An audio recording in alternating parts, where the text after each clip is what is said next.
So Brian, I want you to share with us, me as a layman, as your parent, as your friend, as your sister at home.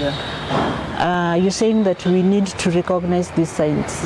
What am I supposed to look for? What signs will show me that there's a problem? Yeah, so the first thing I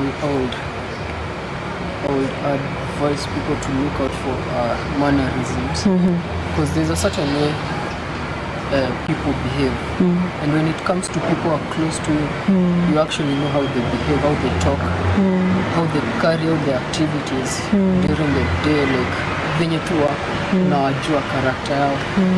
Tuseme kama ni Lilian is talkative, Lilian is this and this, kuwa demo psych nini, and then all of a sudden she's not talkative, she's not showing up to meetings, she's not making phone calls, she's not even posting anything on her WhatsApp status, or it can be the other way around, she's posting a lot, she's talking a lot, like kuna hizo changes.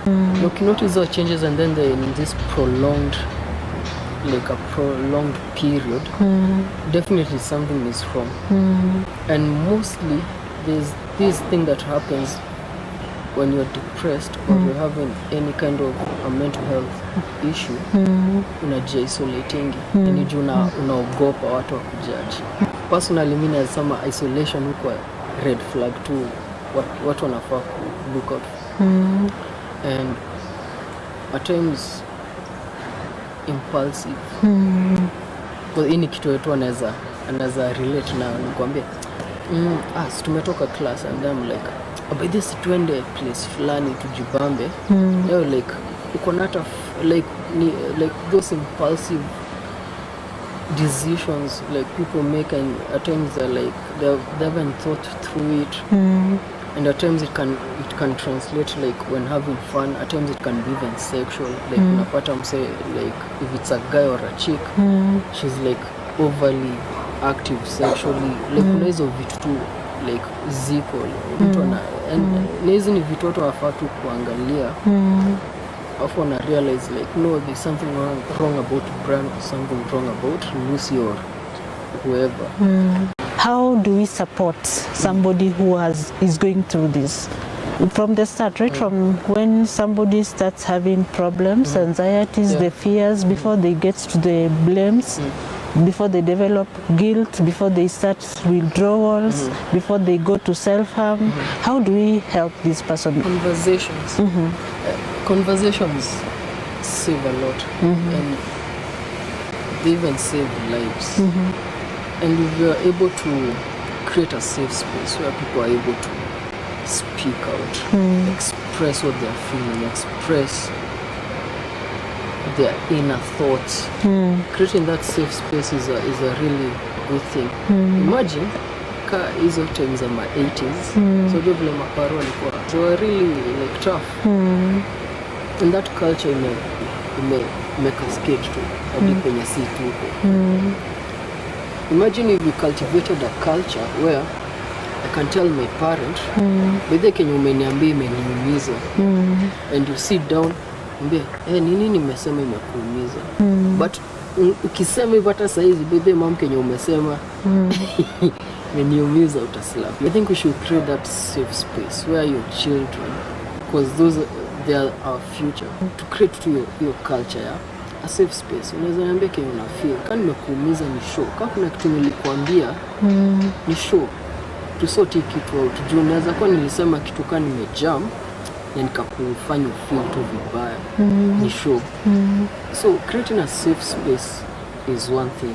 The other thing is understanding the concept of having a support system. And when you talk about support systems, is when you have people who've entrusted with the things that you're going through. People who can call, mwambie bebe, lost feel even like jana ni lose job, na feel tu anakuambia bebe saa ina shida, acha ni call so and so, tutakam to chill, to honor the story. People are able to support you, not just financially, but emotionally, and they're able to uphold your psychosocial health, your psychosocial health. The other thing is understanding that mental health is as important as your physical health. We really need to take those three things to consideration. Your mental health is as important as your physical health, support systems, and creating safe spaces where you can freely express how you're feeling and just let it out. Mental health, especially suicide, happens to over 800,000 people a year. We're talking of every 4 seconds someone is dying. Yeah. Every 7 minutes in Kenya someone is dying. Yeah. So what do we do to stop, especially the young people, 15 to 29, they're really dying at a very considerable age. And this is the age where they're growing, they're making decisions, they're internalizing values. Yeah. But where do we start? When it comes even to our laws, suicide is illegal. And then we're using terms that stigmatize suicide, terms like committing suicide, as if I'm doing something wrong. They say ati unataka, it's a thought, it's impulsive, you're in distress. It's like you're in a room full of fire, na kuna dirisha utafanya nini utaruka. Lakini kukiwa na a fireman who has a ladder and comes up to you and just tells you like, give me your hand, nikutoe huku. But hatufanyi hivyo. Now we are making it illegal. You're victimizing suicide victims. Hadi mtu akijitoa uhai, the people are so angry at that person, instead of asking themselves like, shida ilikuwa wapi, nini tuli miss out, what did we miss out? And I feel when it comes to suicide, it comes from perspective of the attitudes and the culture that we have. Suicide is cursed, sijui nini, it's a sin. I understand all that. Life is a gift, and if you want to protect that life, tuanze na kusikiza wasee, like ujue huyu mtu ana nini ana go through. Mkinyamaza huyu, this person will most likely will end up committing suicide. And that's why you have in every 40 seconds, like you've said, kuna watu they are committing suicide every 40 seconds. Mtu ana post Facebook, I want to kill myself. Mimi nimechoka na life. Watu wanamwambia nunua Panadol, making fun, mocking the person. The next thing, the person is not replying to anything. Mnaona ha post kitu for like a week because the person completed suicide. And that's actually now the term yenye tunafaa kutumia, completing suicide. Juu tukifanya ikani kitu wrong, hakuna mtu ataisema Kenya na feel. But you see, Kenyan laws, if you attempt suicide, it's illegal. It's a crime. And know the thing with Kenya, which really it's a personal issue to me. Kenya kuna law there's a convention to sign na tuka ratify. It's called the CRPD, Convention on the Rights of Persons with Disabilities, because now mental health is actually been inaangaliwa now from a human rights based perspective. Now it's seen as a disability. The thing is, Kenya to ratify all the convention which has these provisions that protect our rights.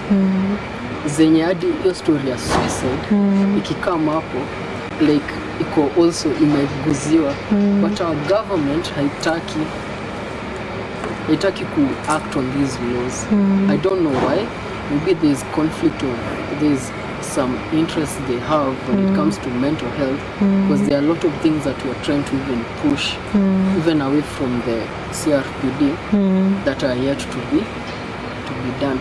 So when it comes to suicide, that's a legislative issue.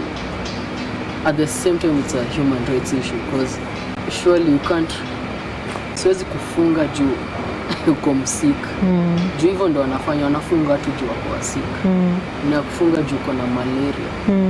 So it's for me, that's how I take it, and I usually take it so harshly.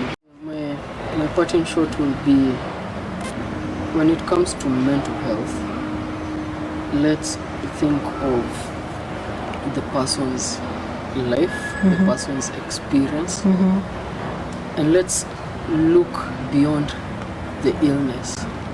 Tusiangalie Brian ama tuangalie Lillian, tuone the illness. Let's just try a little bit hard and just look at the person. Because when you're able to see the person, you'll be able to treat them the right way, you'll be able to even uphold their inherent dignity as a person. Don't discriminate, don't stigmatize. You can also identify the problems as soon as you can. Have the information, like the information is out there. There are websites there where you can look into mental health, understand, have the information at hand, and expose even your children to these concepts about mental health, so that as young as they are, they understand what mental health is and how to even cope even as children, because it's a culture that we need to cultivate. So we start from us down to our children, and then it cascade to like, support systems. That's also another important thing. We need to have safe spaces also, where people can freely express how they feel. Okay. And I will commend you for the courage. Thank you. And the will to even sit here and tell us your story and allow us to probe deeper into your life and ask as many questions as we have. And that is good. And to all of us, the viewers and the team as large, Brian is saying that there are signs and symptoms. Let us identify them. Let the young people talk. Let the young people open up. Let us pick out these triggers. Let us notice the behaviors. And let us assess for mental health disorders and support them as soon as we identify them. Thank you. Till next time.